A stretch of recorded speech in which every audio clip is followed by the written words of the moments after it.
여러분, 지금 미국 경제에서 정말 이상한 일이 벌어지고 있습니다. 시중에는 돈이 역대급으로 넘쳐 흐르는데 사람들은 오히려 지갑을 꽁꽁 닫고 있거든요. 오늘 이 기묘한 역설의 실체를 한번 제대로 파헤쳐 보겠습니다. 네, 바로 이 질문이 오늘 우리가 풀어야 할 핵심 미스테리입니다. 아니, 돈이 이렇게나 많은데 왜 사람들은 소비를 멈춘 걸까요? 상식적으로는 정말 이해가 안 가는 상황이죠. 이게 마치 팽팽한 줄다리기 같아요. 정부는 계속 돈을 풀면서 제발 좀 쓰세요 하고 외치는데 소비자들은 싫은데요 하면서 버티고 있는 딱 그런 형국입니다. 자, 그래서 이 팽팽한 기싸움이 만들어낸 게 뭐냐? 바로 풍요의 역설이라는 아주 기묘한 상황입니다. 돈이 너무 많아서 오히려 경제가 제대로 돌지 않는 거죠. 정말 아이러니하지 않습니까? 좋습니다. 그럼 이 역설을 이해하려면 양쪽 얘기를 다 들어봐야겠죠. 우선 첫 번째, 바로 이 거대한 돈의 홍수부터 한번 들여다보겠습니다. 도대체 돈이 얼마나 풀렸길래 이러는 걸까요? 그런데 여기서 한 전문가의 분석이 정말 뼈를 때립니다. 이렇게 돈이 넘쳐나는 게 결코 경제가 건강하다는 신호가 아니라는 거예요. 오히려 경제의 근본적인 문제를 해결하지 못한 실패의 증거다, 이렇게까지 얘기합니다. 그럼 이 돈이 다 어디서 나오는 걸까요? 말 그대로 사방에서 쏟아지고 있습니다.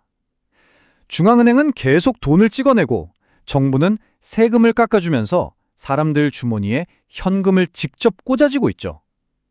이건 뭐 근본적인 치료는 안 하고 일단 진통제만 계속 놓는 격입니다. 그 규모가 어느 정도냐면요. 여러분, 정말 입이 떡 벌어질 정도입니다.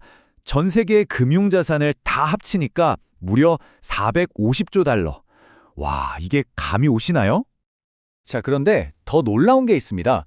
이거 실제 우리가 물건을 만들고 서비스를 제공하는 실물 경제, 즉 전 세계의 GDP랑 비교해보면요. 고작 120조 달러입니다. 이게 뭘 의미할까요? 맞습니다. 실물 경제보다 돈놀이하는 금융 경제가 무려 3배 이상이나 터져버렸다는 거죠. 거품이 어마어마하다는 뜻입니다. 자, 그럼 다시 처음 질문으로 돌아와서 이렇게 돈이 넘쳐나면 당연히 사람들이 막 돈을 써야 하는 거 아니에요? 근데 현실은 완전 정반대죠. 지금부터 이 역설의 나머지 반쪽, 소비 파업에 나선 소비자들 얘기를 한번 해보겠습니다. 이 바뀐 소비자들의 마음을 설명하기 위해서 한 이코노미스트가 정말 기가 막힌 비유를 하나 듭니다. 바로 장난감 가게에 간 아이 이야기인데요. 바로 이겁니다. 핵심은 기다리면 더 싸진다는 걸 사람들이 이제 알아버렸다는 거예요. 지금 안 사도 나중에 중고로 혹은 할인해서 더 싸게 살 수 있네. 이런 생각이 퍼지니까 당장 급한 게 아니면 지갑을 안 여는 겁니다. 이게 바로 무서운 디플레이션 심리로 번지고 있는 거죠. 자, 그럼 여기서 또 궁금한 게 생기죠. 아니, 사람들이 물건 사는데 돈을 안 쓰면 그 어마어마하게 풀린 돈은 대체 다 어디로 흘러가고 있는 걸까요? 증발한 것도 아닐 텐데요. 그 답을 설명하는 첫 번째 키워드가 바로 중앙화입니다. 돈이 경제 전체에 골고루 퍼지는 게 아니라 아주 소수의 특정 자선으로만 전부 쏠리고 있다는 뜻입니다. 마치 물이 한 곳에만 고이는 것처럼요. 보시면 돈의 흐름이 아주 극명하게 갈립니다. 돈이 어디로 가냐? 소위 M7이라고 불리는 빅테크 주식들, 그리고 멕시코시티나 홍콩 같은 대도시의 핵심 부동산, 딱 이런 곳으로만 미친 듯이 몰려들고 있어요. 반면에 우리 경제의 기반이 되는 일반 제조업 같은 곳은 어때요? 돈이 다 빠져나가고 있는 거죠. 자, 이렇게 돈이 한쪽으로만 쏠리는 중앙화가 계속되면 어떤 일이 벌어질까요? 불보듯 뻔하죠. 바로 양극화입니다. 그 소수의 자산을 가진 사람들은 돈방석에 앉게 되고 그렇지 못한 대다수는 점점 더 뒤처지는 부익부 빈익빈 현상이 극심해지는 겁니다. 그리고 이 모든 현상들이 합쳐져서 이코노미스트가 던지는 마지막이자 가장 무서운 경고로 이어집니다. 진짜 위험한 건 지금처럼 경기가 안 좋은 상황이 아니라는 거예요. 진짜 폭탄은 그 다음에 터진다는 거죠.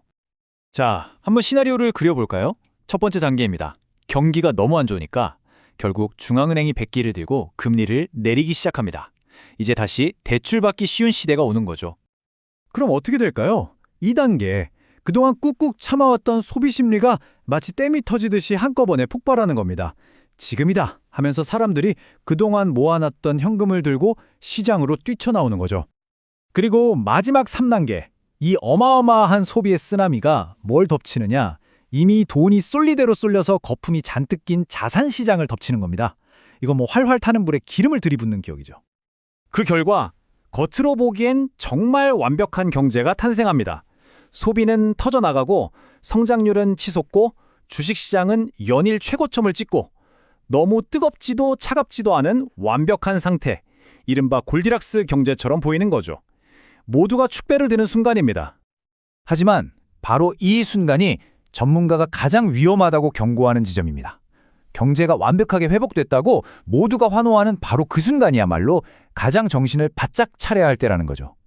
왜냐? 이게 바로 2008년 금융위기가 터지기 직전의 모습과 소름 돋게 똑같다는 겁니다. 자, 그래서 마지막으로 이런 질문을 던지게 됩니다. 우리가 진짜 두려워해야 할 건 경제가 무너지는 추락, 그 자체가 아닐지도 모릅니다.